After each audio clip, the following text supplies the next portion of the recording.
Before the Riverwalk was lined with rooftop bars and selfie-ready light installations, before every neighborhood got a craft cocktail lounge and a waiting list, Chicago was something rawer, louder, and more itself than it has ever been since. This was a city that ran on beef sandwiches and blues clubs and a kind of pride so thick you could feel it from the L platform. The skyline was already one of the greatest on earth, but the people underneath it didn't need anyone to tell them that. They already knew. A Chicago bungalow never needed to impress anyone. Modest, sturdy, and just a little proud, it sat with its brick shoulders squared to the street, aluminum awnings flashing in the afternoon sun, geraniums in the window box, and a stoop wide enough for 3 neighbors and a 6-pack of old style. On blocks like West 79th Place in Ashburn, you could walk the length of the street and know every family by name, the Kowalskis, the Rossis, Mrs. Mazur with her gladiolas and her sharp eye for kids riding bikes too close to the lawn. The sidewalk was its own kind of stage. In the evenings, stoops filled with porch talk and laughter, the low hum of transistor radios, the clink of bottle caps rolling across concrete. After dinner, you would see dads in work shirts, sleeves rolled, arguing Cubs versus Sox while keeping one eye on the streetlights, waiting for them to flicker on and call the kids home. These bungalows, 1,100 square feet on a good day, were built for people who worked with their hands. Factory men, postal clerks, secretaries, teachers. In the 1950s and the 1960s, a family could buy one for $14,000 or $18,000, sometimes with a GI Bill or an FHA loan if you had the right last name, the right color skin. For those who could, home ownership meant more than a roof. It was a claim staked in Chicago's hard ground, a promise that what you built here might last. The banks drew red lines on maps, deciding who could buy and who could not, and everyone knew it, even if they did not say it out loud. Still, for those who made it in, the block became a world. Block parties with pierogi grills and street hockey, unwritten rules about porch beers after 6, and the certainty that someone would watch your kids if you ran late from work. This was a time when a stoop was a throne and a bungalow was a castle, plain brick and full of pride. Inside a Chicago kitchen, the day started before the sun. At Al's on Taylor Street, the back door swung open to the smell of raw beef and onions, and the first thing you heard was the hiss of a flat-top grill, the same sound every morning for decades. The beef came in slabs from the stockyards, trimmed and seasoned in a battered metal pan, then slid into the oven to roast low and slow for 8, sometimes 12 hours. By lunchtime, steam rolled out the door so thick it could swallow you whole. The cooks, guys like Sal, who'd been there since high school, moved with a rhythm that was half dance, half muscle memory. One hand on the long fork, the other dunking bread in a steel pan of au jus so rich and salty it stained your fingers for hours. A line would snake down the sidewalk by noon, regulars shouting their orders before they even hit the counter. Beef, dipped, hot. Combo, sweet, extra gravy. The choreography never changed. A scoop of beef, a ladle of juice, giardiniera if you could handle the heat, sweet peppers if you couldn't. The paper boats sagged under the weight, mustard and juice running down your wrist, the smell of garlic and black pepper clinging to your clothes. The counter was always sticky, the napkins always thin, and the coffee always burnt, but nobody cared. This was a time when $1 got you lunch and a story, when the cook knew your name and how you liked your onions. It was noisy, crowded, alive. A city feeding itself one sandwich at a time, the taste of work and hunger and pride all wrapped in butcher paper. And when you stepped outside, wiping your hands on your jeans, the L rumbled in the distance, ready to carry you back into the thrum of the city. Morning. On the L platform wasn't gentle. The whole thing shook when the train rolled in, steel rails clattering, wind biting through your coat, the air thick with the smell of burnt brakes and yesterday's rain. Commuters hunched against the cold, hands stuffed deep in pockets, clutching paper transfers already soft from sweat. Every pocket held that folded slip, green or pink, torn at the corner, proof you'd paid your fare, proof you belonged in this daily migration. Motormen leaned out the window, yanking the manual roll sign to declare the next stop. Belmont, Sheridan, Loop, via Lake. Doors groaned open, and the crowd surged forward, boots scraping over salt-streaked concrete. On the bus, transfers changed hands in a practiced rhythm, one quick glance from the driver, a nod, and you slid into a seat, coat brushing against the vinyl, knees pressed to someone else's lunch pail. Above the noise, someone always called out the stops, voice flat but familiar. This was a city that moved together, no matter the job or the jacket. On these trains and buses, the only thing that mattered was making it to work on time. The city's heart beat in sync with the rails, every transfer a little promise that you'd get where you needed to go. A Saturday in Chicago started with a bucket, a hose, and a Buick that gleamed like a gold tooth in the sun. Harvest gold, avocado green, powder blue, cars in the driveway wore the whole 1970s palette, each one trimmed with chrome so bright you could check your hair in the bumper. The white walls had to be spotless, no excuses.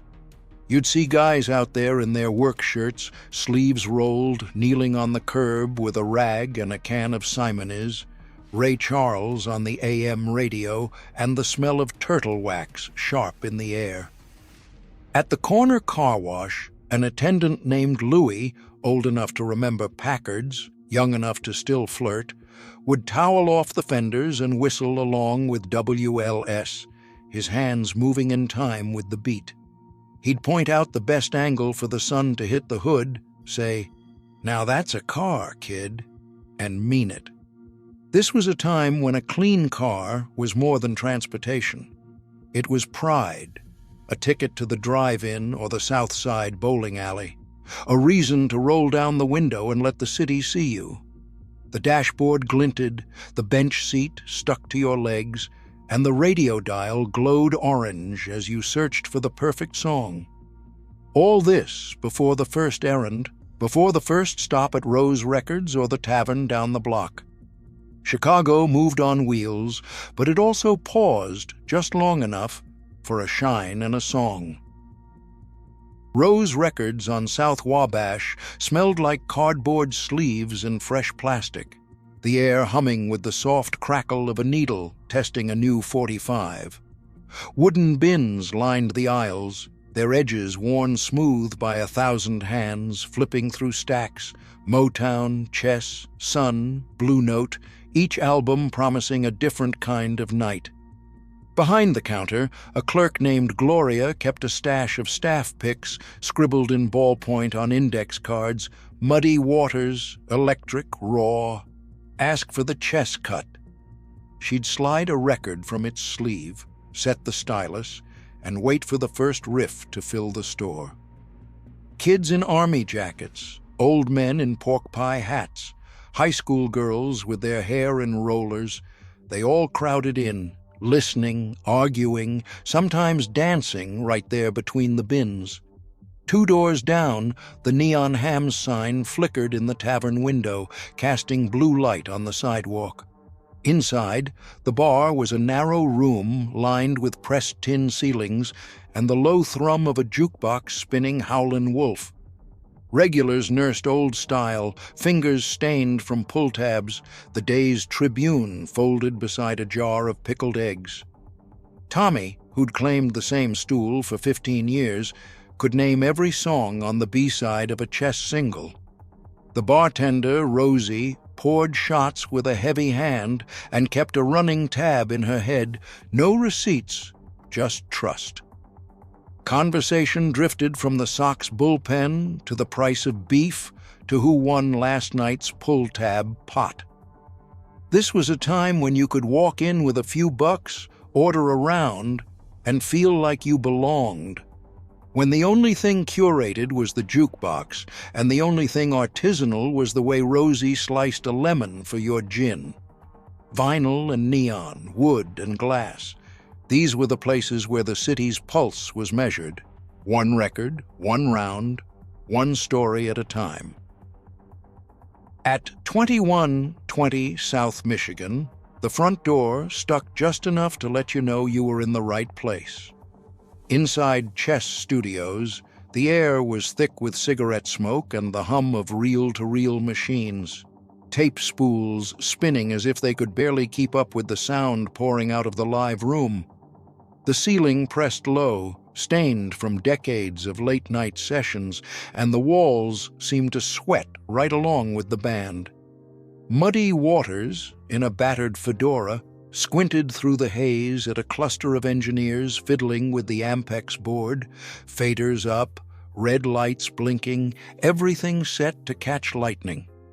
In April of 1968, the Electric Mud Sessions. Someone plugged a wah-wah pedal into the harp amp, and suddenly the blues were not just walking. They were running, fuzzed and wild. The band pushed the groove until the floorboards rattled, rototoms ringing out like distant thunder. Paul Rothschild, flown in from Los Angeles, kept one hand on the rotary speakers, chasing a sound that was half South Side, half outer space. Between takes, the club archivist, who had seen every act from Howlin' Wolf to Junior Wells, scribbled notes in a spiral-bound pad, grinning at the psychedelic mess unfolding behind the glass. Out in the clubs, Teresa's, Kingston Mines, the same songs caught fire, crowd pressed shoulder to shoulder, sweat rolling down the brickwork. This was a time when Chicago's blues did not just fill a room. They broke out, reel by reel, headed for London and Tokyo, but always circling back to a city that knew every note by heart. Game day in Chicago was its own kind of holiday, no matter which side of town you called home. At Wrigley, sunlight spilled across the ivy, pigeons strutted along the outfield wall, and the bleachers, general admission, first come, first served, filled with fans in Cubs caps and sunburned arms draped over the backs of wooden benches. The organ would start up, a bright, brassy call from Les Brown, or, on the south side, Nancy Faust at Comiskey, her fingers skipping across the keys just before a batter stepped in. She could work a crowd with a single bar of "Na-na, hey, hey," and she did. Every Sox rally, every two-strike count. You would hear the crack of a bat, the clang of a foul ball off the concrete ramps, the shouts of peanut vendors weaving through the crowd. Cubs fans claimed lazy afternoons, a radio tucked under an arm, scorecards balanced on knees. Sox fans brought a different noise. Steelworkers in work shirts, kids with glove in hand, chanting for the hitmen and razzing the visitors. Comiskey's steel beams and concrete echoed with every stomp, every cheer. Wrigley had its green and its quiet, but Comiskey's gray was all grit and sweat.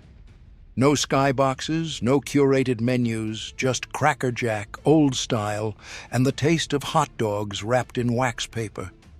The city's line ran sharp, north side or south side, ivy or concrete, but inside the park, everyone stood for the anthem, everyone sang along with the organ, everyone believed, if only for 9 innings, that this was their year. This was a time when baseball felt like a birthright, and the pulse of the crowd was the city's own heartbeat, steady and loud and full of hope. April 10, 1992. the last ladle at South Works. The morning started like any other, hard hats stacked on hooks, boots pounding out the rhythm of a shift change, the air already thick with the metallic tang of hot slag and machine oil. But everyone knew this was not routine. The blast furnace roared, a living thing on its final breath, orange light flickering against sweat-streaked faces. Union jackets, names stitched in red, lined up along the catwalks. There was no chatter, just the hiss of steam and the low groan of the mill, as if the building itself understood what was about to happen.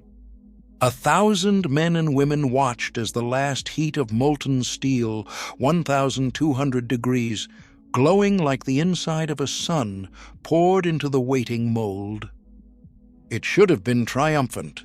Instead, it felt like a funeral. The foreman, a man who had started on the floor in 1968, wiped his brow and said, "That is it. That is all she wrote." Lunch pails sat empty on the bench, untouched. No one wanted to eat. The union logbook snapped shut. The clang echoed through the bays. Outside, the wind off the lake carried the smell of burnt metal and something else. Loss, maybe, or pride turned to ash.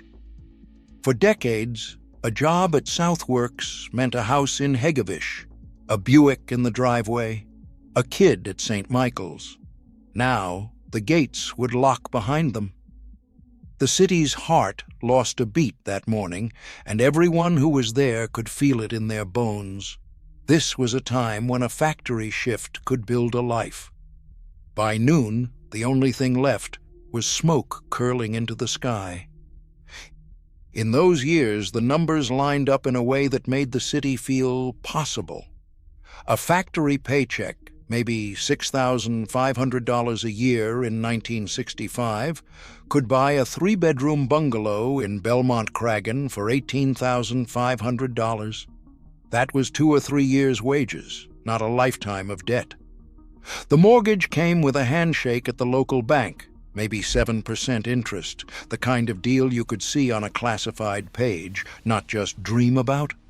Milk at the corner grocery was 95 cents a gallon in 1965, $2.40 by 1985. A Maxwell Street Polish with grilled onions set you back 35 cents, then 50 cents, then 90 cents, still less than $1 when the L-ride cost 20 cents, and a coffee at the lunch counter was a dime more. The arithmetic of daily life was simple, if not always easy. A steel worker or a teacher could feed a family, pay the bills, and still save for a week at Wisconsin Dells. You could get by on one income, at least until the late 1970s, when prices started to sprint ahead of pay. By 1985, a bungalow that once cost $20,000 was selling for $70,000 or more, but wages had not kept up. A loaf of bread doubled, then doubled again.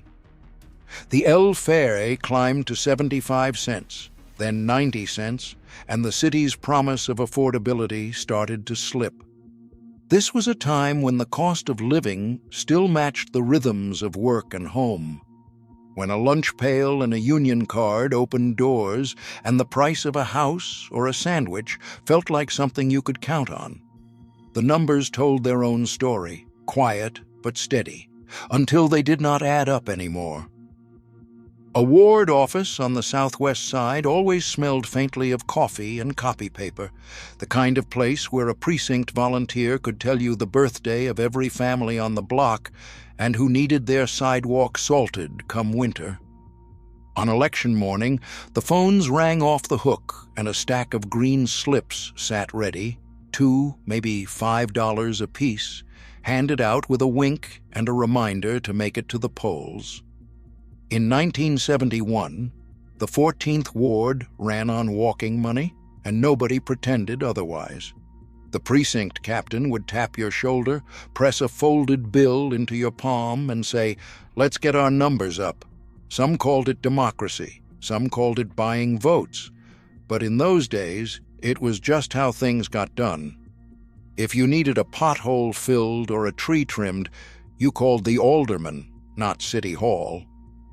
The machine ran on favors and memory, grease for the gears that kept the block together, unless you lived on the wrong side of the map. All the while, the city's old bones were being carted off by the truckload. One morning, a preservationist watched a crew swing the wrecking ball into a Louis Sullivan terracotta facade, the white dust blooming over State Street like a bad omen. The rubble piled up, carved stone, gilded plaster, century-old cornices broken for parking lots or a quick buck.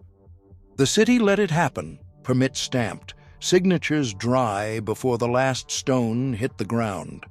An urban planner might have called it progress, but to those who cared, it felt like losing a piece of the city's soul. One ornate lintel, one vanished theater at a time. In the end, it wasn't just buildings that disappeared. It was the certainty that the things built to last would outlive the deals cut in smoke-filled rooms. This was a time when the city's machine could pave a street or erase a landmark, all with the same steady hand. Now, polished condos rise where brick bungalows once stood, and the old blues riffs echo only in memory. But every time the L rattles past a neon tavern sign or the smell of giardiniera drifts from a corner beef stand, you can still feel the stubborn pulse of the city that built itself, factory shifts, block by block. The question is, how much of that grit do we carry forward? Share your own Chicago below.